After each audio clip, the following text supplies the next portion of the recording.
시간 기도했습니다. 하나님, 이 시간 성령의 능력으로 함께 하셔서 말씀을 전할 때 인간적인 모든 것은 아버지 십자가에 감춰주시고 주님 홀로 영광 받아 주시옵소서.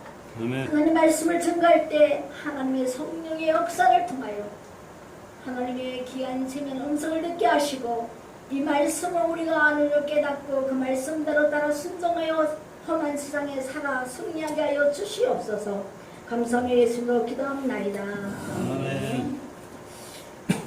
오늘 말씀은요, 이상하게 제가 우리 최명철 목사님하고 이렇게 말씀을 전하고 또 제가 말씀을 전하면요, 그것이 일치가 되는 게 참 많더라고요. 예, 그래서 그런 게 성령님도 그래서 그게 참 제가 그게 더 은혜가 되는 겁니다. 네. 오늘 본문 말씀은 시편 41편 1절부터 3절입니다. 시편 41편부터 1절부터 3절. 하나님의 그 말씀의 제목은 가난한 자를 보살피는 자라는 제목으로 함께 은혜를 나누겠습니다. 시편 41편 1절부터 3절입니다. 제가 읽겠습니다. 가난한 자를 보살피는 자에게 복이 있으며 재앙의 날에 여호와께서 그를 건지시리로다. 여호와께서 그를 지키사 살게 하시리니 그가 이 세상에서 복을 받을 것이라. 주여, 그를 그 원수들의 뜻에 맡기지 마소서. 여호와께서 그를 병상에서 붙드시고 그가 누워있을 때마다 그의 병을 고쳐주시나이다. 아멘. 지난주에는 제가 고아와 가부에 대한 말씀을 전했습니다. 이번 주에는 가난한 자에 대한 말씀을 전하면서 저는 큰 은혜를 받게 됩니다. 저는 쭉 하나님 은혜로 살면서 또 기도한다고 최선을 다하면서 살면서 진짜 하나도 잘한 것도 없고 내세울 것도 없는 부족한 여종입니다. 그런데 분명한 것은요, 제가 하나님 말씀을 쭉 읽다 보면은요, 어떤 일을 할 때마다 하나님, 내가 어떻게 해야 합니까? 하고 기도하면서 일을 결정하면요, 하나님께서는 저에게 어떤 마음을 주냐면, 너는 좁은 길로 가라. 너는 사람들이 원하지 않고 안 가는 길을 가라. 하는 식으로 저에게 마음에 있잖아요, 그 음성을 주십니다. 그래서 저는 어떤 일을 정할 때요, 넓은 길로 안 갔습니다. 넓은 길은 뭐 사람들이 그냥 박수를 치고 환영하고 막 높아지고 하는 거지만은 저는 그 말씀을 갖다가 음성을 들을 때마다 저는 꼭 결정할 때 남의 안 가는 길을 갑니다. 어려운 길을 갑니다. 좋은 길을 갑니다. 사람들이 알아주지 않는 하나님이 원하시는 음성을 들으면서 말씀을 대로 제가 따라 순종하다 가다 보니까 진짜 힘들고 어렵고 점점 고난이 많더라고요. 그래도 하나님 말씀이기 때문에 그 말씀 붙잡고 저는 어려운 길고 좁은 길고 또 고난의 길을 택하여 왔습니다. 네. 그래서 저는 오늘 본문 말씀에 가난한 자를 보살피는 자에게 복이 있다고 했어요. 재앙의 날에 여호와께서 그를 건지시리라 그랬습니다. 가난한 자, 어려운 자. 그래서 저는요, 교회 생활을 하다 보면은 가난하고 어렵고 힘들고 사업에 실패해서 잠을 못 자는 그 사람들의 사정을 들어주고 기도해주다 보면은요, 제가 거기에 물려요. 그러면서 말도 못하는 어려움을 당했습니다. 그럼에도 불구하고 하나님 말씀에 가난한 자를 돌보고 어렵고 힘든 자를 돌보러 가는 그런 말씀이었기 때문에 힘들고 고난이 많고 하더라도 그 길로 가게 되더라고요. 그 안에서도 보면은요, 어려움을 당하는 분이 있어요. 그냥 뭐 집에도 못 들어가고 힘들게 아버지 진짜 보기는 멀쩡하지만은 힘들게 사는 그런 주의 종들도 있더라고요. 그런 사람들을 돕다 보니까 그 사람들을 위해서 기도를 하다 보니까 그것을 다 뒤집어 쓰고 제가 힘들어지더라고요. 그렇게 하면서 다시는 내가 이렇게 안 해야지 하면서도 어렵고 힘들면은 또 그 사람을 돕다 보면은 제가 또 어려워지는 거예요. 그런데 하나님께서는요, 뭐라고 했습니까? 오늘 말씀에 가난한 자를 보살피는 자에게는 복이 있다고 했어요. 재앙의 날에 여호와께서 그를 건지신다고 했어요. 지금은 마지막 때 재앙의 날입니다. 하나님의 진짜 인정하면 어렵다고 하는 날입니다. 그렇지만은 힘이 들고 어렵고 남이 알아주시지 않더라도 알게 모르게 가난하고 불쌍하고 힘든 자를 도와주다 보면은 그것이 하나님이 대신 하늘부터 갚아준다고 했어요. 저는 왜 그런 말씀 있잖아요. 저한테 은혜가 되는지 모르겠어요. 근데 분명한 것은 있잖아요. 하나님 말씀에 그랬거든요. 하나님께서 자, 내가 어느 분한테 자 100만 원을 주었습니다. 100만 원을 줬어요. 100만 원을 도와줬어요. 그러면은 그 100만 원을 딱 갚아주고 다 했잖아요. 보상을 받으면은 하나님은 그걸 모른다고 했어요. 분명한 것은 하나님께서 가난한 자를 도와주다가 아무것도 받지 못하고 어려움 당하는 것은 하나님이 대신 갚아준다고 했습니다. 그 말씀이 있더라고요. 그래서 저는 평생을 살아오면서 가난하고 힘들고 어려운 자 옆에 있다 보니까 참 어려움도 많이 당하고 고난도 많이 당했지만은 그런데도 하나님께서 대신 갚아주시고 대신 하나님께서 보시고 그것을 역사하신다는 것을 믿고 지금까지 왔습니다. 그랬더니 진짜 지금은요, 지금 때가 재앙의 날 아닙니까? 얼마나 힘들어요. 그런데 저는 이 힘들고 어려운 때지만은요, 하나님께서 저는 힘들거나 잘되거나 솔직히 말해서 잘된 사람 따라가면 오히려 제가 해를 받더라고요. 하나도 저한테 도움이 안 돼요. 저는 솔직히 말씀드려서 우리 박근혜 대통령 있잖아요. 참 저렇게 어려움을 당한 거 보면 제가 참 마음이 아파요. 근데 저는 박정희 대통령을 갖다가 당선하게 해달라고요.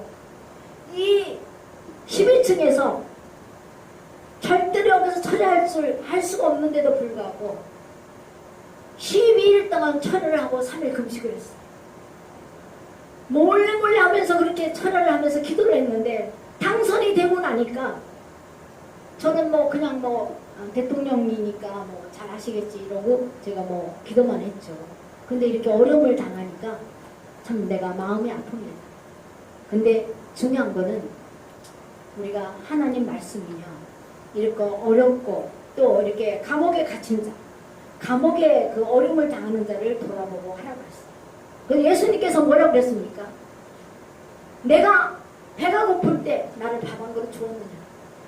내가 병들었을 때 내가 찾아봤느냐? 내가 감옥에 갇혔을 때 내가 나를 찾아왔느냐? 이렇게 물어보셨어요.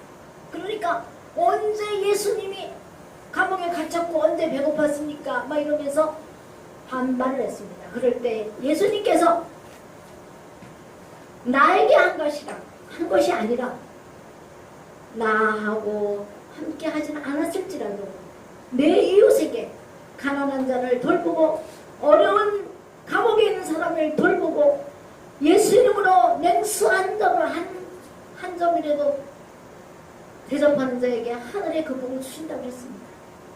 우리는 먼 하나님에만 주는 것이 아니라 하나님이 뭐가 배고프겠어요. 그렇지만은 내 가장 가까운 이웃에게 가난한 자에게 돌보고 그들에게 베풀 때 그것을 하나님이 기억한다고 했습니다.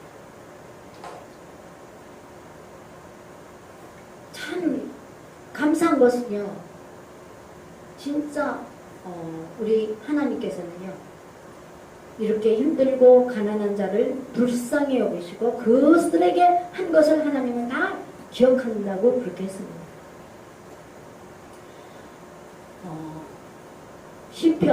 잠언서 19장 17절 읽겠습니다. 잠언서 19장 17절.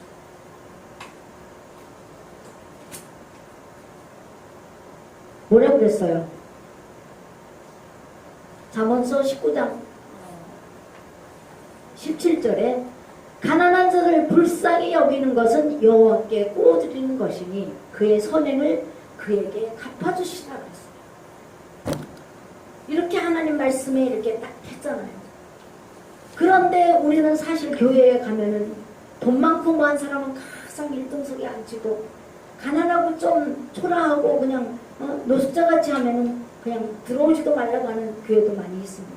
근데 하나님께서는 가난한 자를 돌보면 그것이 하나님께 꼬드리는 거나 마찬가지이기 때문에 하나님께서 갚아주신다고 잠언서 19장 17절에 분명히 말씀하셨습니다.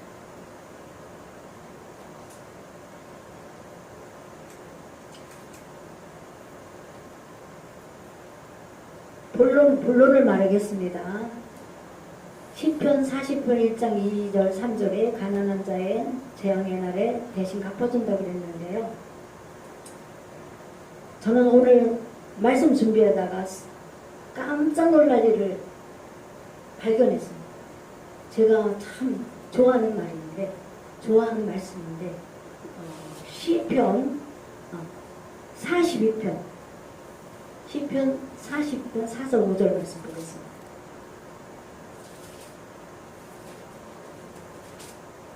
(42편) 4절 5절, 시편 42편 10절 11절.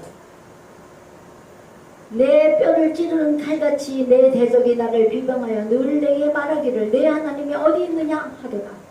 내 영혼아, 내가 어찌하여 낙심하며 어찌하여 내 속에서 불안해하는고. 나는 하나님께 소망을 두라. 나는 그가 나타나 도우심으로 인하여 내 하나님을 여전히 찬송하리라. 그런데 이 말씀 있잖아요. 한 번만 말한 게 아니라 시편에서 3번을 똑같은 말씀을 하셨어요. 첫 번째는 42편 지금 여기 11절에 말씀을 하셨고, 두 번째 말씀은요 시편 42편 11절에 말씀하셨습니다.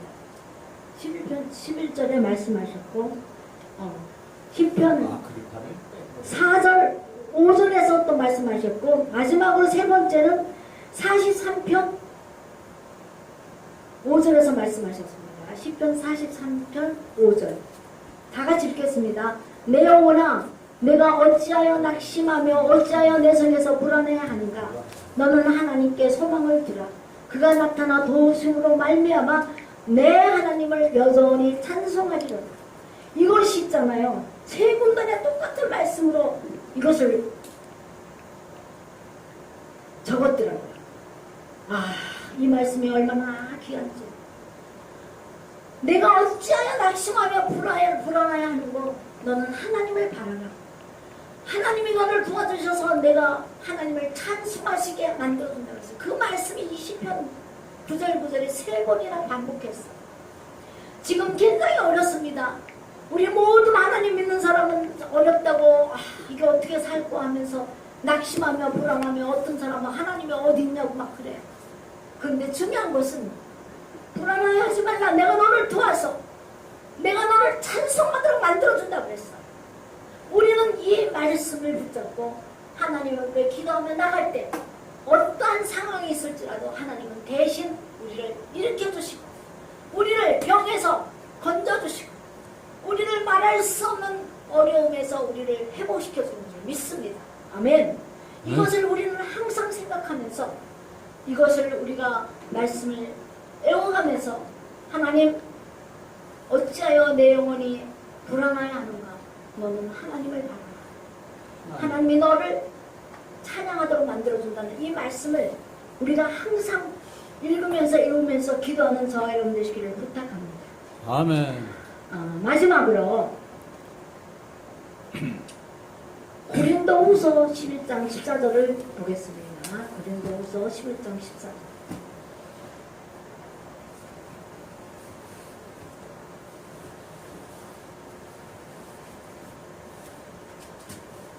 고린도후서 11장 14절.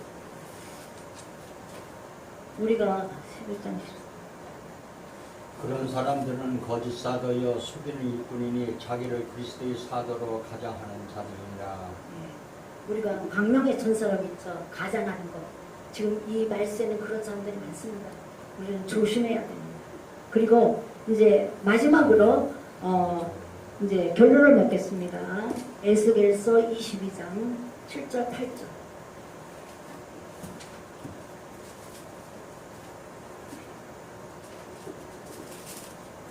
22장 7절 8절. 에스겔서 네, 7절 8절. 자요. 아까 우리 최명철 목사님이 우리가 왜 이렇게 어려움을 당하고 고난을 당하는지 모른다고 그렇게 말씀하실 때 그 답이 여기 있습니다. 자, 에스겔서 22장 7절을 보면은 다 같이 읽겠습니다. 시작. 그들이 내 가운데서 부모를 업신여겼으며 내 가운데에서 나그네를 학대하였으며 내 가운데서 고아와 가부를 헤어였도다. 너는 나의 선물들을 업신여겼으며 나의 안식일을 더럽혔으며 내 가운데에 피를 흘리려고 이간을 비치는 자가 있었으며 내 가운데에 사내에서 재물을 먹는 자도 있었으며 내 가운데에 음행하는 자도 있었으며 이러한 말씀으로 인해서 이렇게 했기 때문에 오늘의 이렇게 재앙과 어려움이 있는 줄 믿습니다. 우리가 지금 젊은 청년들 있잖아요. 어찌할 바를 모릅니다. 그런데 우리가 하나님 말씀을 하나하나 이렇게 읽어주며 그들 보고 실제로 읽으라고 하면은요, 이 말을 읽고 외우고 이거를 보는 자들은요, 자기들이 잘못을 깨닫고 부모를 업신여기지 않고 이렇게 잘못되게 하는 그런 하나님의 그 말씀을 마음에 새겨서 이대로 이렇게 나쁘게 가지 않는 게 아니라 바르게 갈 줄 믿습니다. 우리는 교육을 철저히 할 때가 아닌가 싶어요.